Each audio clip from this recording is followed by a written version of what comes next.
Você sabia que 1,5 bilhões de pessoas no mundo sofrem com perda auditiva? Só no Brasil, em média, nós temos 2,3 milhões de pessoas. A perda auditiva pode trazer alguns fatores para a sua vida: isolamento, ansiedade, dificuldade, medo de ir em alguns lugares pela dificuldade de entender o que as pessoas estão falando. Com o passar do tempo, é natural que a gente perca a nossa audição. Existem outros fatores também que pode acarretar a perda auditiva.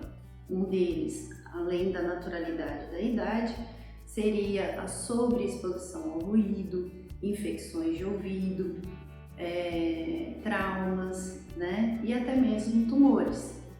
O que acontece com a maioria das pessoas é que com o passar do tempo a gente vai perdendo a audição, tá?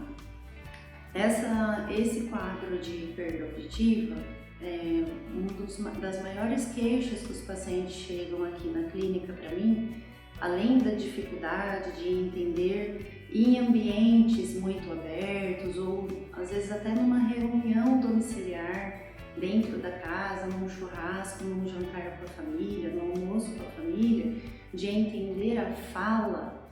Existe também o isolamento, a depressão, porque a tendência da pessoa que não escuta e não consegue se relacionar é se isolar. Então, uma dica que eu dou a todos vocês: não permita que isso aconteça. Se isso acontece com alguém dentro da sua casa, com seu pai, com a sua mãe, com seu avô, com a sua avó, né? Porque a perda auditiva, quanto mais passa o tempo, maior ela fica. E esse isolamento aumenta, essa depressão aumenta. Existem vários estudos que relacionam, inclusive, a perda da memória, porque o cérebro esquece auditivamente, principalmente dos sons. Então, quando os pacientes chegam e falam assim, mas por que eu não entendo? Eu escuto, mas eu não entendo.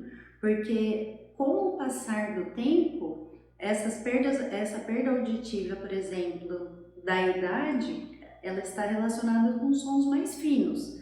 Então, nós temos na fala os sons graves, os sons médios e os sons mais agudos. Então, quando a gente perde esses sons, a gente fica com uma dificuldade de entender o que as pessoas falam, porque os sons da língua e os sons da fala se perdem.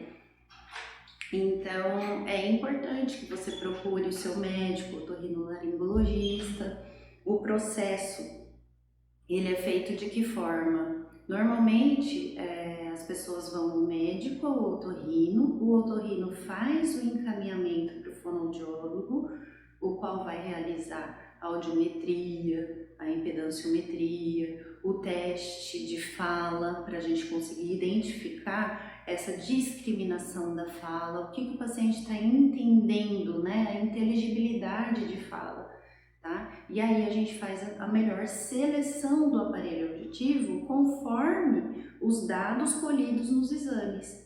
Muitas vezes as pessoas falam assim, doutor, eu quero colocar aquele pequenininho, nem sempre ele é o melhor para você, tá? Então, essas dicas todas, elas também não são só para os mais velhos ou para as pessoas que estão percebendo essa dificuldade. A criança, normalmente, né, lá na fase dela de aprendizagem também, existe uma dificuldade de discriminação de sons, então a criança também já tem que fazer os exames, né? Então, assim, os cuidados com a audição, ele é desde o nascimento. A criança, ela nasce, ela já faz o teste da orelhinha e desde o crescimento dela, o correto é acompanhar a audição, certo?